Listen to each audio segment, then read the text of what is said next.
انا طبعا طحنته في الكبه مع بعض كده، يعني مش قوي، ما نعمتوش قوي. حلو تمام، عشان الريحه والطعم يبقى تحفه كده. وده الليمون طبعا انا هنا حاطه معاها نص ليمونه بشرها او ليمونه بشرها على حسب ما تحبوا.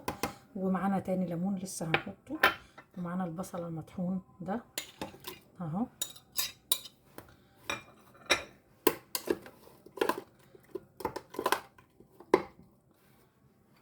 دي طبعا البهارات والسكر بتاعنا.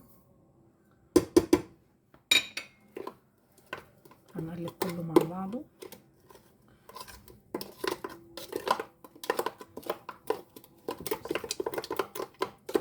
كده. قلب ده كله مع بعضه. هندعك كل حته من الخلطه ديت، وهنسيبهم بقى ايه في التتبيله ديت لحد تاني يوم. هنغطيها كويس قوي ونحطها في التلاجة لحد تاني يوم. تمام. واللي عايزه تعملها ساعتين 3 براحتها يعني. احنا لو في وقت بنسيبها ايه، لان كل ما تقعد في الخلطه كل ما تاخد الطعم والريحه اكتر، وتبقى لذ واطعم، واللحمه بتاعتها تبقى ناعمه وجميله في الاكل. هنعمل مع بعض كده قطعه قطعه كده.